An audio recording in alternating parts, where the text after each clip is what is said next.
ustedes.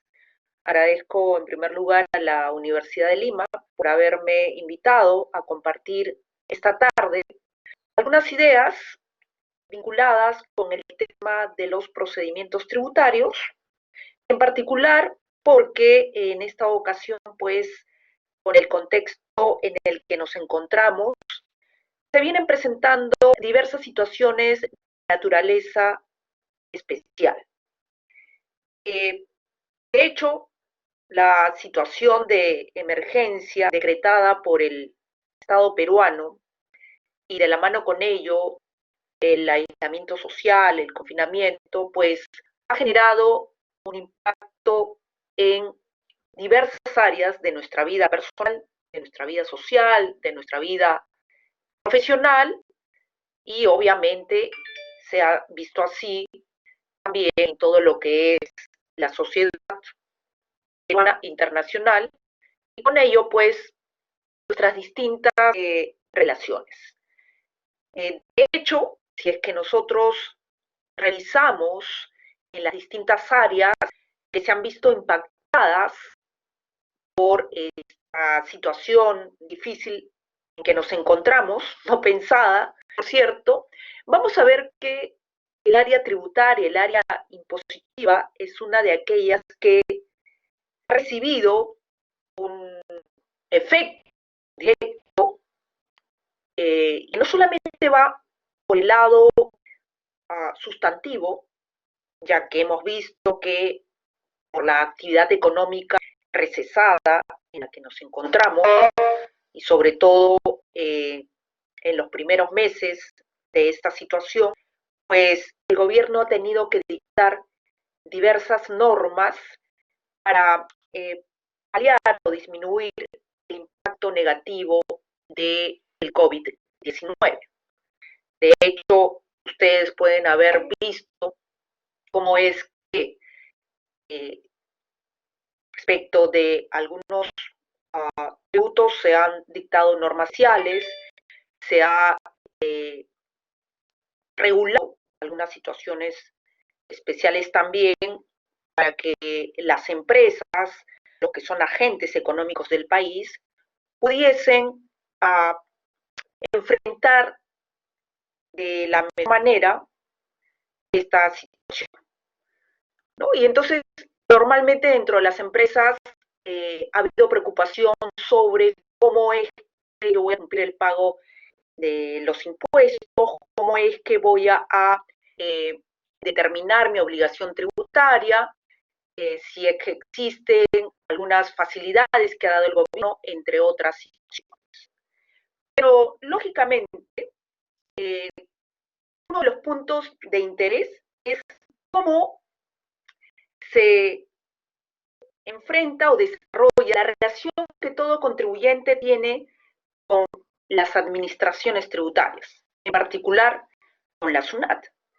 Porque verán ustedes que si repasamos lo que gira a nuestro alrededor, son distintas relaciones que entablamos con la administración tributaria.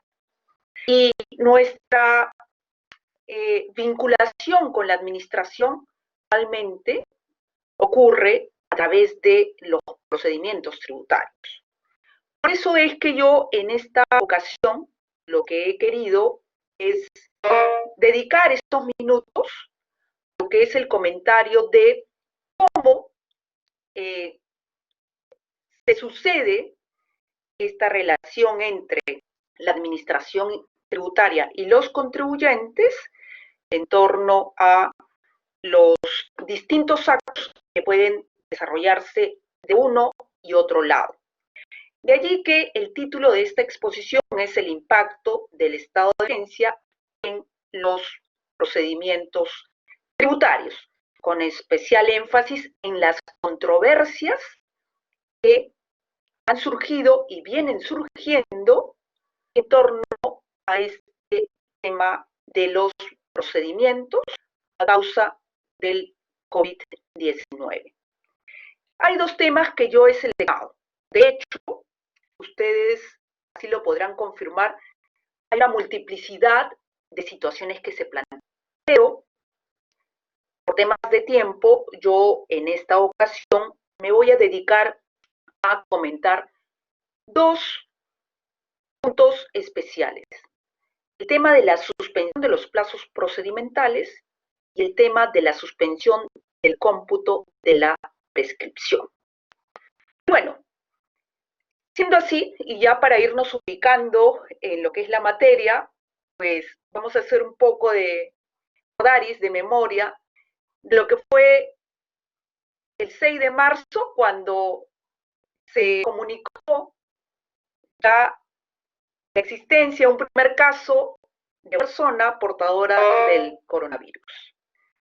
Y entonces, recordando, pues, vemos que esto generó la preocupación en el gobierno, en todos nosotros, y pues nos encontramos con una declaratoria de emergencia y aislamiento social el día 15 de marzo del 2020, y en ese momento, día domingo, seguramente lo recordarán muy bien, creo que este evento ha quedado registrado en la memoria de todos nosotros. El día domingo 15 de marzo es que se decreta el estado de emergencia, se emite el decreto supremo 044-2020.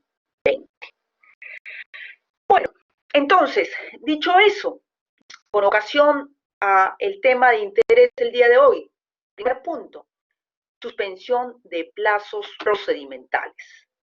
¿Sí? El procedimiento, ¿qué cosa es? Es un conjunto de actos que se desarrollan, ¿sí?, con el propósito de obtener una decisión pública. En este caso, como la materia en comentario es la materia tributaria, materia impositiva, esos procedimientos van a tener que ver con el tema únicamente tributario o impositivo. Yo aquí he seleccionado, no son todos los procedimientos, pero he seleccionado algunos de ellos para que ustedes se ubiquen en la exposición y para que podamos comentar sobre estos en los siguientes minutos. Hagamos un repaso de los procedimientos que existen, algunos de ellos, ¿sí?, como por ejemplo el plazo que tiene la administración tributaria para resolver las solicitudes de devolución, de pagos indebidos o en exceso, de compensación, o en general alguna solicitud con la cual se haya iniciado un procedimiento no contencioso de naturaleza tributaria. Ese es un caso, un procedimiento que se inicia con una solicitud. Tenemos también los procedimientos contenciosos y dentro de ellos el recurso de reclamación, y hay un plazo que establece la ley. El plazo normal es de 20 días hábiles, contados a partir del día siguiente de la notificación del acto, pero hay plazos que son más cortos, como el que se tiene para reclamar una sanción de comiso, de cierre de establecimiento, o una multa vinculada con estos eventos. El plazo es de 5 días. Lo resalto porque vamos a ver cómo esto podría quedar impactado con las normas que se han dictado. Tenemos también un plazo para interponer un recurso de apelación, que puede ser de 15 o 30 días, un plazo para que el Tribunal Fiscal resuelva quejas que los contribuyentes pudiesen haber formulado cuestionando algún procedimiento de la administración tributaria, alguna conducta o actuación que nos parece que no se ajusta a la ley.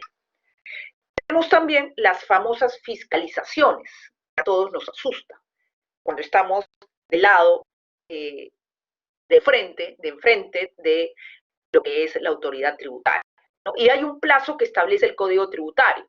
Si es una fiscalización definitiva, la norma dice que la administración, más allá de 12 meses o un año, no podrá exigir documentación al contribuyente. Y si es una fiscalización parcial, el plazo será de 6 meses. Así como hemos dicho que el contribuyente tiene un plazo para interponer un recurso de reclamación, tiene también la administración un plazo para resolver. Lo mismo pasa tratándose de un recurso de apelación. Hay un plazo para interponer este recurso y un plazo para que la autoridad, en este caso el Tribunal Fiscal, resuelva la apelación. Y después de ello, también veremos que si un contribuyente o la administración ya terminaron el procedimiento en sede administrativa, podrán recurrir a la sede judicial a través de una demanda contenciosa administrativa y el plazo será de 3 meses. Dicho eso, habiendo identificado alguno de los procedimientos tributarios, es que nos preguntamos, ¿y qué pasó durante el estado de emergencia decretado del Estado? Podemos asumir que ha habido una suspensión de cómputo de los plazos o estos han seguido corriendo. Por cierto, desde el día 16 de marzo hasta el día de hoy, múltiples normas se han dictado referidas a el establecimiento de un estado de emergencia sanitaria, un estado de emergencia nacional, aislamiento social. Ha habido N cambios sobre el tema. Y les confieso que yo misma ya no sé si nos encontramos en otro estado, porque como las normas han cambiado tanto y son de diversa naturaleza, entonces hay que revisar detenidamente hasta qué fecha hay una prórroga del estado de emergencia o de aislamiento social y dependiendo también en qué zona nos encontramos. Porque sabemos que la cuarentena ha sido focalizada a partir del 1 de julio de año en función del grado de avance de este virus.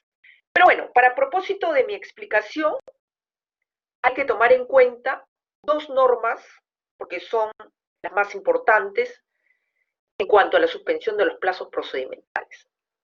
La primera, que se dictó a la vez se publicó el mismo 15 de marzo, entró en vigencia al día siguiente, fue el decreto de urgencia 026.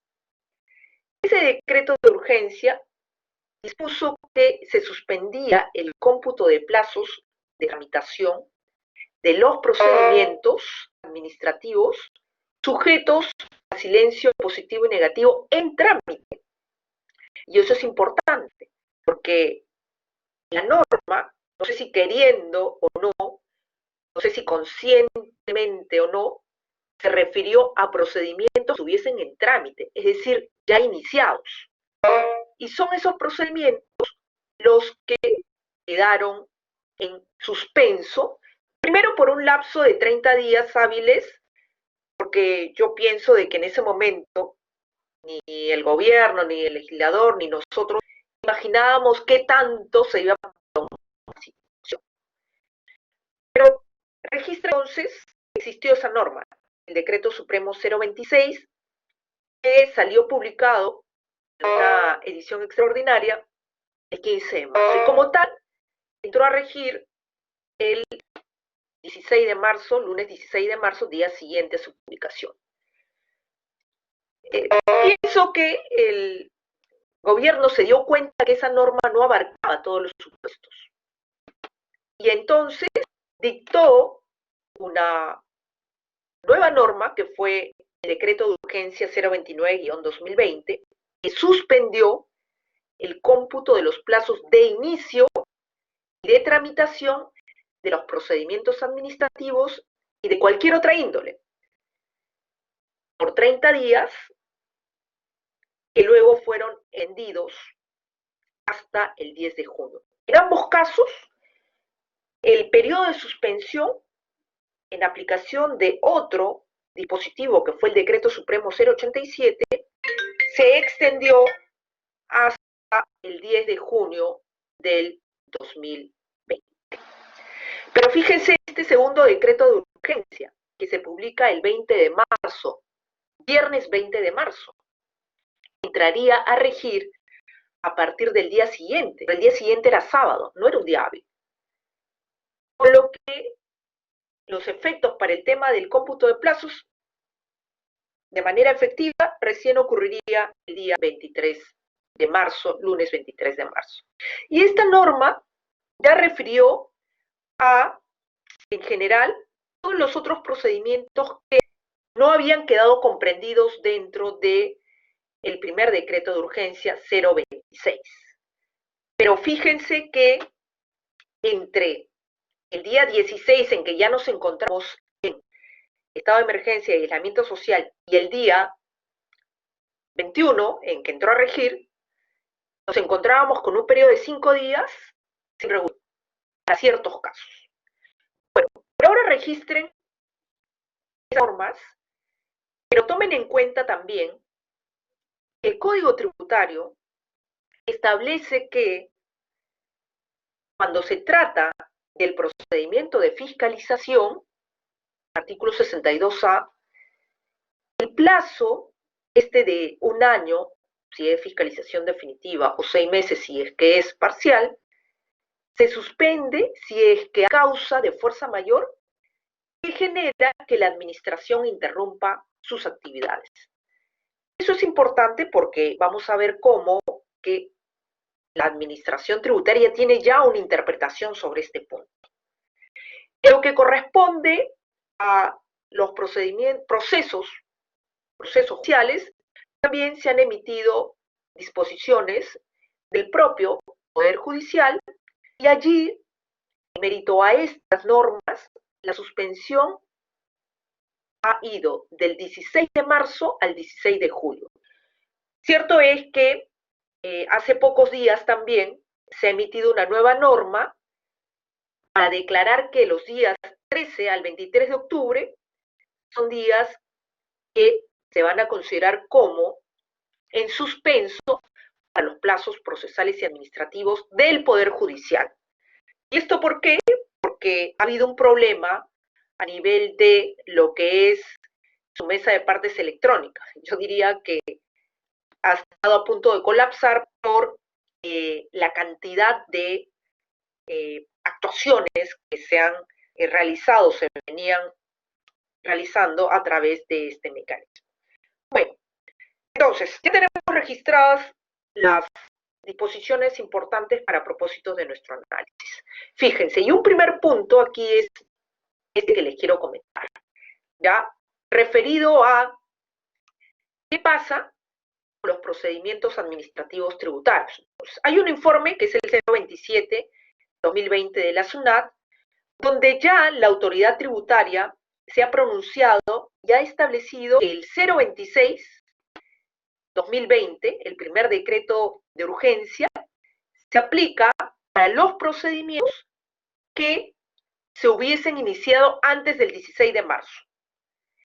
Y el 029 se aplica para aquellos casos que no estuviesen comprendidos en el 026, pero el periodo de suspensión, dice la Administración Tributaria, comenzó a computarse el 23 de marzo. Y allí ya tenemos un tema, porque fíjense, ¿qué pasa en este periodo que va entre el 16 de marzo y el 20 de marzo?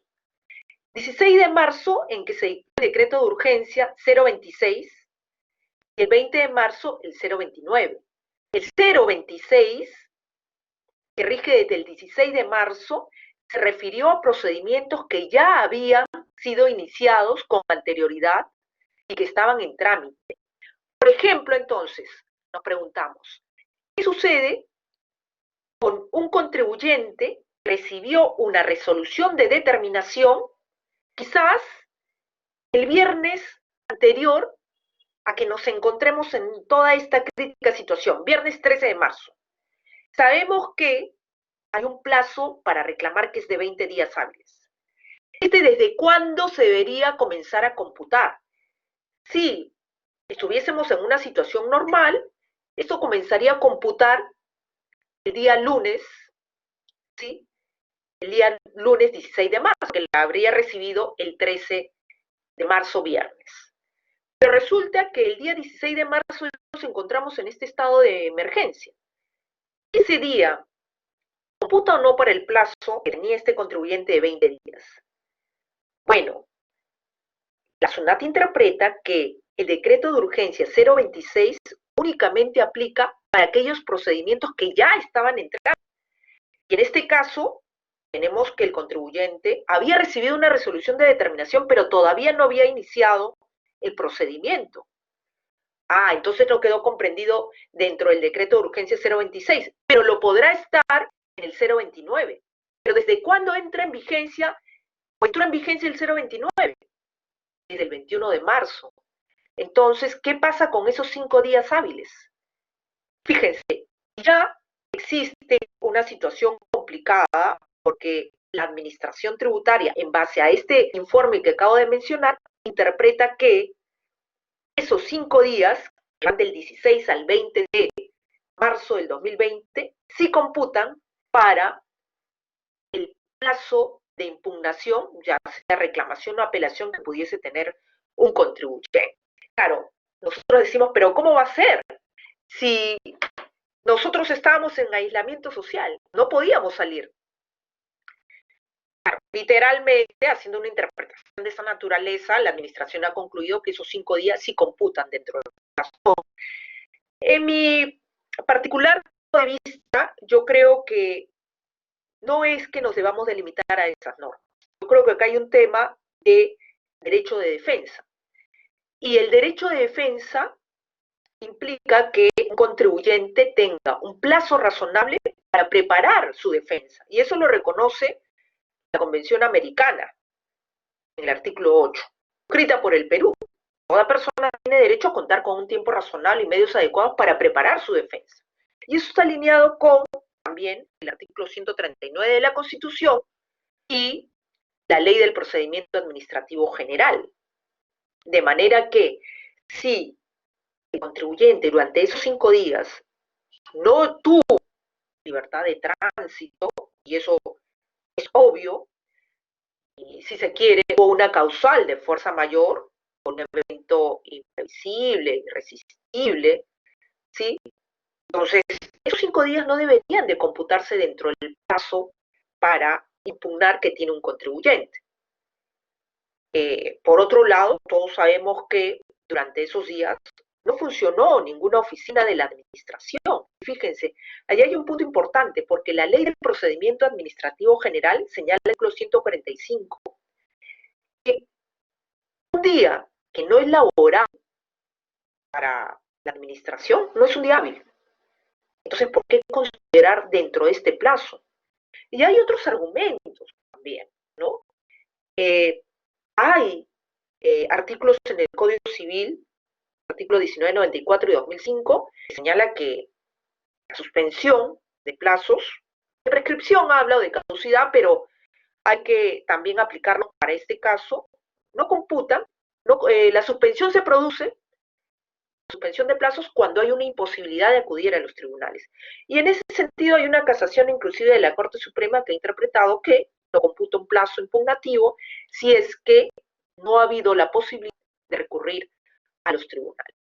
Pero yo les digo, es un problema que muchos contribuyentes están enfrentando, porque si consideraron que esos 5 días, del 16 al 20 de marzo, no eran días hábiles, probablemente su cómputo de 20 o de 15 días para impugnar, ¿sí?, haya estado erróneo desde el punto de vista de la administración. ¿Con qué se van a enfrentar? Con que su reclamación va a ser declarada inadmisible. Yo creo que hay fundamentos suficientes como para cuestionar esta interpretación de la narración.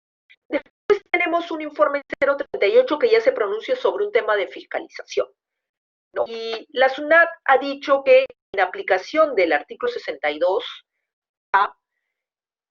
el plazo de fiscalización que ella tiene, ya sea de un año, yo diría que también es el mismo razonamiento para los 6 meses, se encontró en suspenso durante el tiempo en que se ha estado bajo una declaración de estado de emergencia.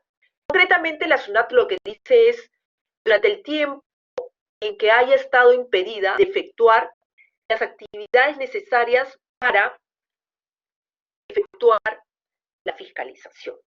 El problema con este informe es que no precisa hasta qué punto va a estar vigente esta suspensión, porque hace referencia a el tiempo en que la SUNAT no pueda ejercer sus funciones. ¿Hasta cuándo se ha visto imposibilitada?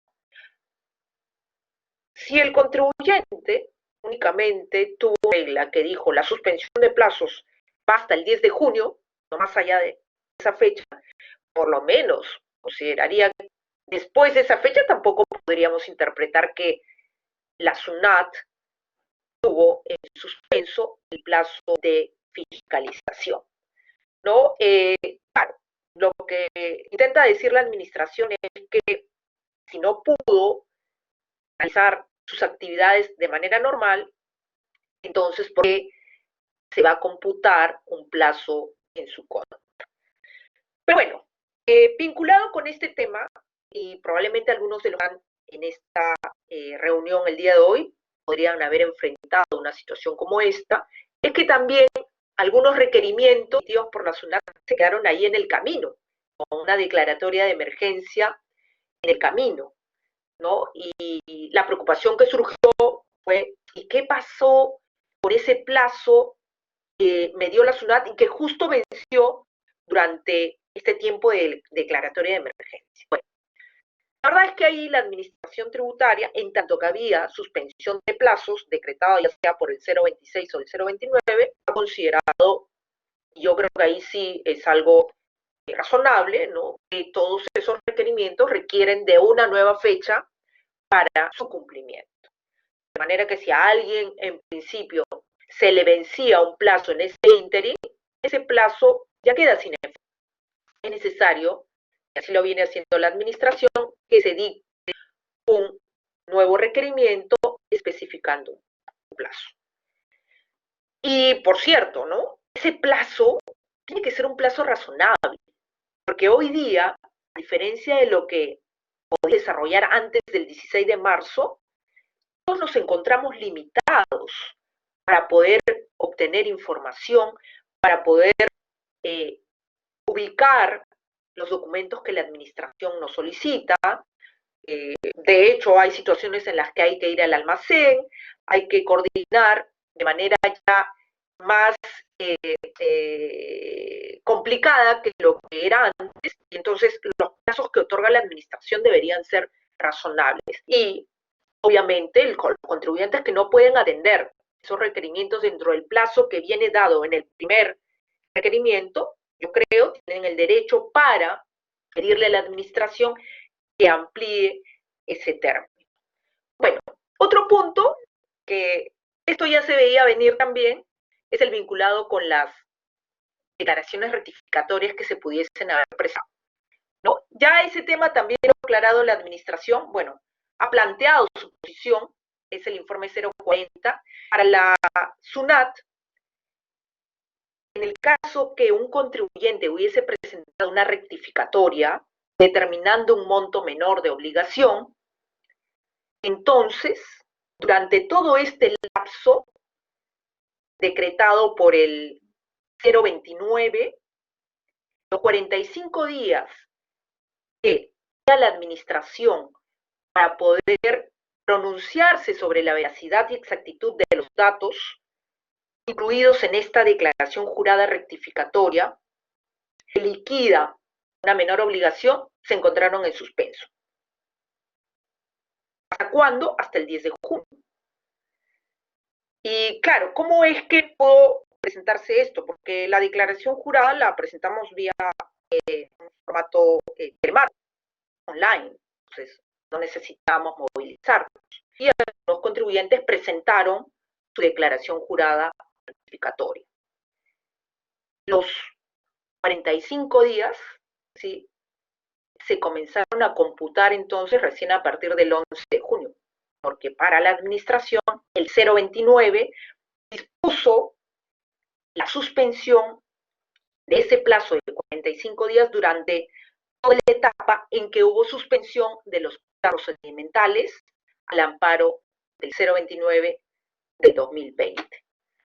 Ya, bueno, dejamos ya los temas vinculados con los plazos procedimentales referidos a impugnaciones o fiscalizaciones o a declaraciones juradas rectificatorias. Comentemos en los pocos minutos que nos queda ya el tema de la prescripción. Es otro tema interesante, ¿no? La prescripción se ha hecho famosa a raíz de últimos pronunciamientos, en particular un tema que fue evaluado por el Tribunal Constitucional. Aquí me voy a referir a el cómputo de los plazos de prescripción durante la declaración del estado de emergencia, durante esta situación generada por el COVID. Ustedes bien saben que la prescripción se puede ver desde diversos ámbitos. La acción que tiene la administración para realizar, la acción que tiene para determinar, de la acción que tiene para sancionar, de la acción que tiene para cobrar, y también del lado del contribuyente, la acción que éste tiene para solicitar, por ejemplo, que se le devuelva una suma abonada de manera indebida o en exceso, o para solicitar también la compensación. ¿Ya? Claro, si revisamos el Código Tributario, que es la norma que regula esta institución, vamos a encontrar que hay supuestos de suspensión ya previstos en el Código Tributario. ¿Sí?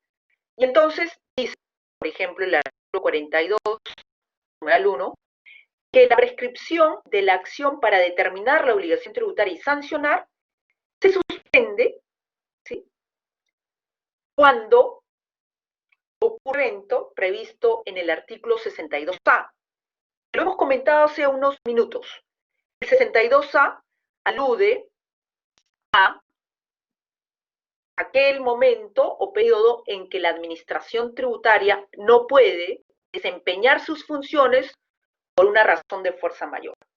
Entonces, el Código Tributario dice, si se da ese supuesto del artículo 62A, fuerza mayor, que impide que la administración desarrolle sus funciones, entonces hay suspensión de la prescripción. Lo mismo sucede para el caso del contribuyente en cuanto al cómputo del plazo para solicitar la compensación o para solicitar la devolución. También el Código Tributario dice que si se presenta esta causal del 62A, es decir, cuando la administración, por una razón de fuerza mayor, no puede desempeñar sus actividades, entonces la prescripción también queda congelada, se suspende el cómputo de la prescripción.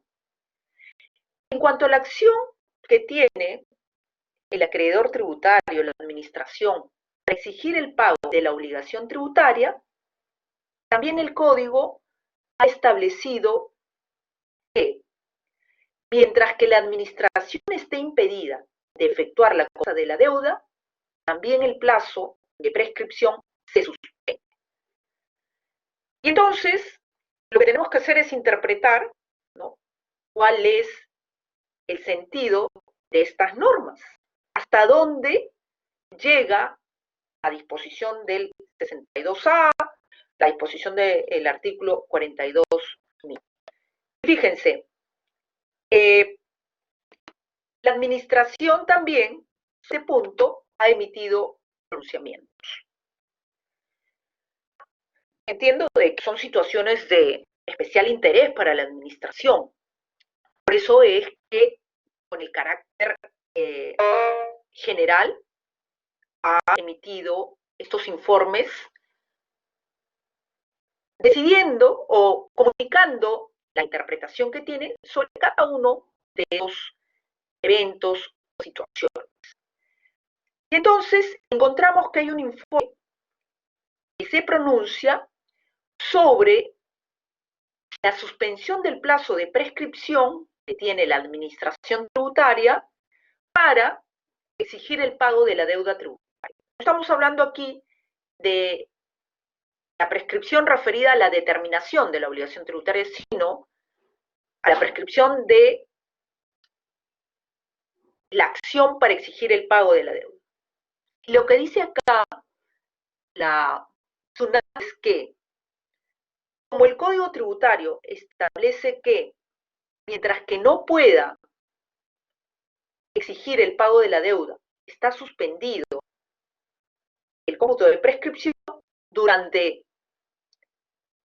el estado de emergencia, entonces esa prescripción no se computó.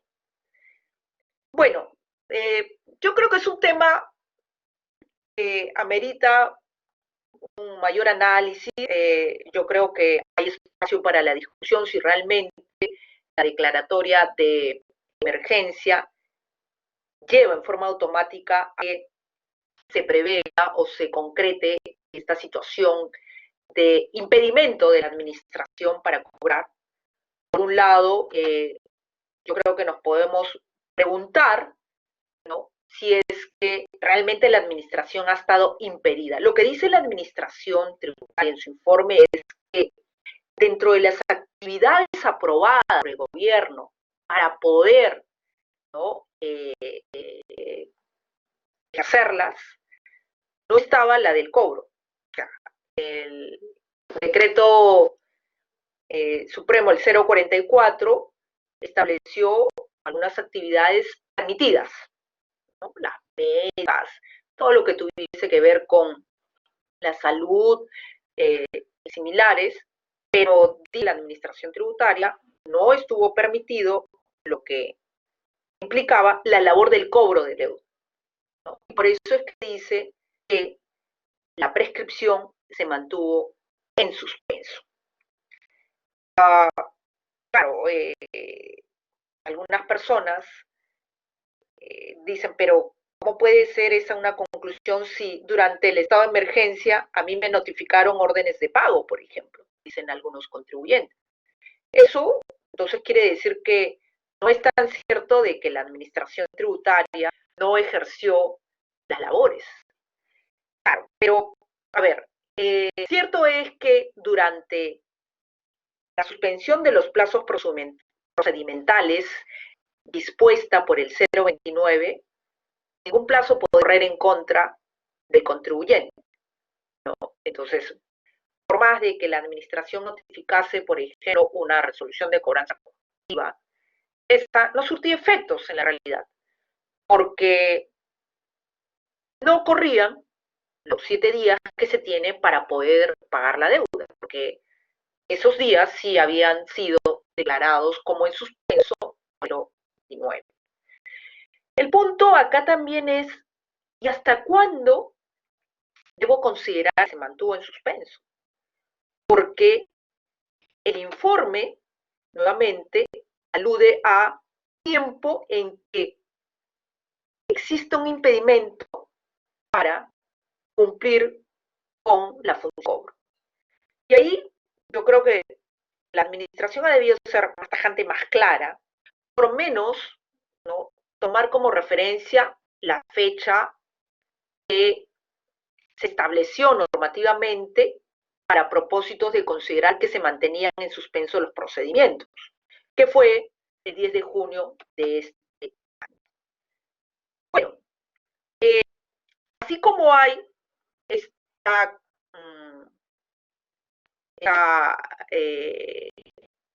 comunicación de la SUNAT respecto de la acción de cobro, también lo ha habido respecto de la acción para determinar, ¿no? Lo ha habido para la acción de cobro, acción de determinar y también para poder solicitar la devolución. En este caso, de la acción de determinar y la acción para cobrar, la administración tributaria ha considerado que durante el periodo, tiempo en que durase la medida dispuesta por el gobierno que le impidiese ejercitar la acción fiscalizadora o de determinación, entonces también el plazo de prescripción quedaba en suspenso. Realmente que para el contribuyente también ha considerado que ha habido suspensión, ¿no? Ya hubiese sido un problema que para las facultades de determinación y de cobro sí acepte o que había suspensión y no así cuando se tratase del plazo que el contribuyente tiene para pedir la devolución o la compensación de sus créditos.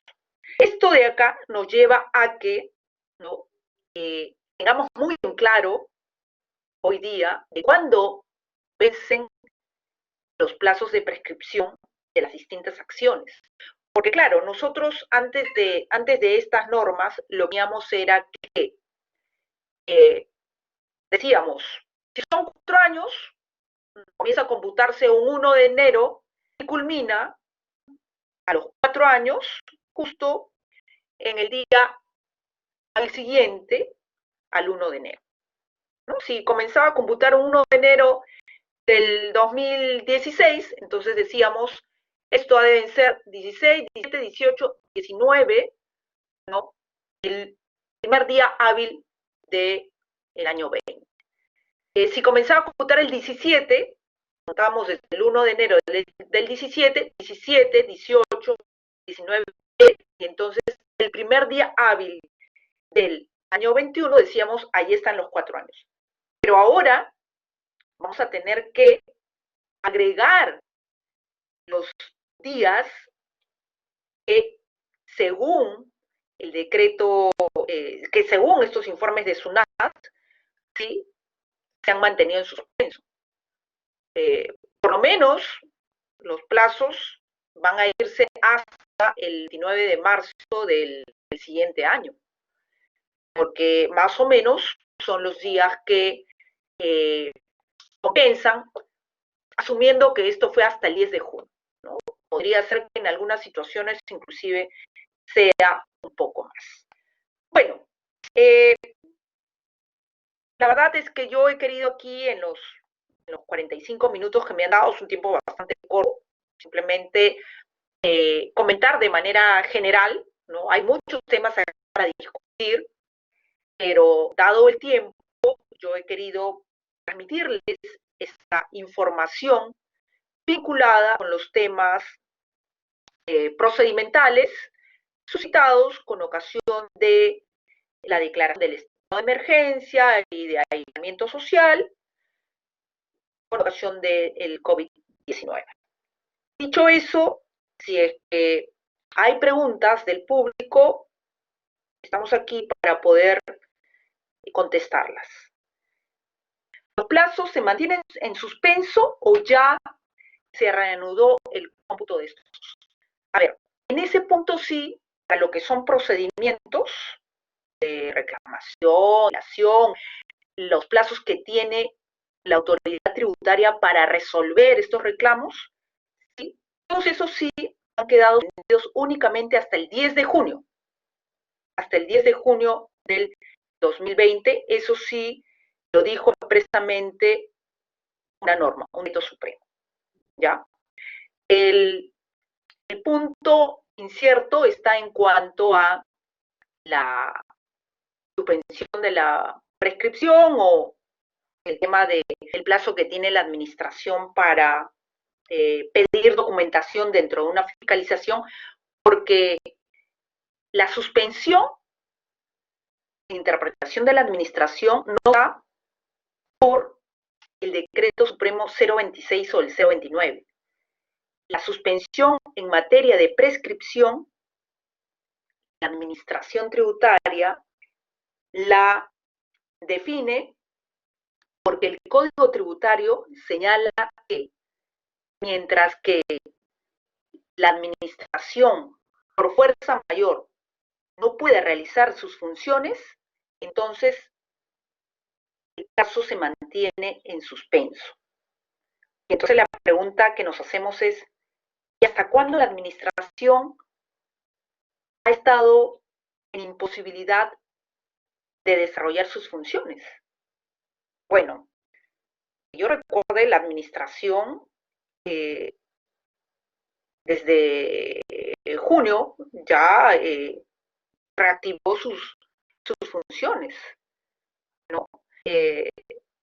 Claro, probablemente en algunas localidades, porque como mencioné, hay desde el 1 de julio cuarentena focalizada, ahí habría que ver lo que ha pasado, ¿no?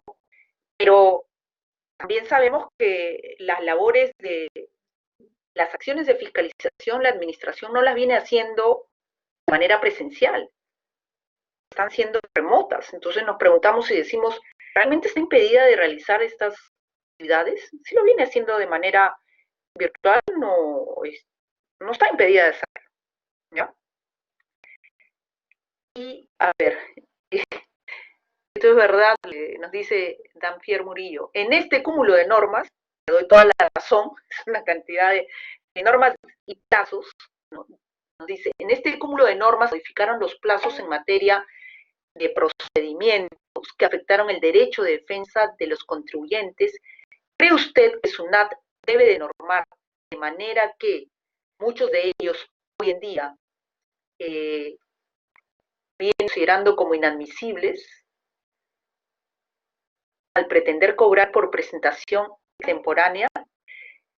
Sí, a ver, lo primero que si alguien ya recibió una resolución que declara inadmisible por extemporánea, por este problemita que ha surgido de los días que van del 16 al 20, tiene que interponer una apelación para que el tribunal fiscal decida el tema. Esperaría que el tribunal lo decida en un tiempo breve y con un criterio de observancia obligatoria para definir la situación. Eso es una vía. La otra es que la administración reconsidere el tema y pues emita un informe que esté más acorde con la protección del derecho de defensa de los contribuyentes. Yo esperaría que haya una reflexión en ese sentido. La administración ha solicitado proporcione la información digitalizada respecto a información que ya había sido entregada el año pasado. Lo ha solicitado como si fuese un nuevo requerimiento, estableciendo nuevas formas de entregar la información. No brinda mucho tiempo para hacerlo, no acepta que le envíen información física que ya había sido entregada, pero que la dejaron en la oficina. Ya, ¿tiene facultad para hacer esto o un abuso de facultades? A ver, yo parto del supuesto de que sí tiene que haber una colaboración y coordinación entre la administración y el administrado, ¿no? Si se trata de información que ya está en poder de la administración, ella no puede pedir nuevamente que se le proporcione esa información. Y eso lo dice tanto la ley del procedimiento administrativo general como del poder del código tributario, ¿no? Ahora, por lo que aquí escribe hay una particularidad, porque la administración dejó la información en las oficinas del contribuyente, ¿no? Por razones X. Ahora, la pregunta entonces que aquí surge es, ¿hay alguna imposibilidad para poder entregarle información digitalizada? Yo sé que es una labor un tanto tediosa, ¿no? No es tan fácil de subir a la base, ¿no? Y enviar por la vía electrónica, la SUNAT. Hay varios, digamos, requerimientos que ella está poniendo, ¿no? Pero no es imposible. Entonces, yo creo que más bien aquí lo que hay que hacer es coordinar con la administración para que dé un plazo para poder subir esta información que no se puede hacer en 5 minutos, 10 minutos, toma muchísimo tiempo, ¿sí? Y poder llegar a un mejor entendimiento, ¿ya? Perdón. En sede judicial existe la duda en cuanto al plazo para interponer las apelaciones de sentencia, toda vez que por este periodo de pandemia no se está notificando físicamente las sentencias. La duda es si se debe contabilizar el plazo desde el día siguiente de notificación del acto de primera instancia o los contribuyentes tienen un poco más de plazo para impugnar, ya que todos los actos judiciales deben notificarse físicamente conforme lo han señalado reiteradas salas judiciales. Gracias, Patricia, por tu pregunta. Entiendo que esto es un problema que se ha presentado justamente en sede judicial, ¿no?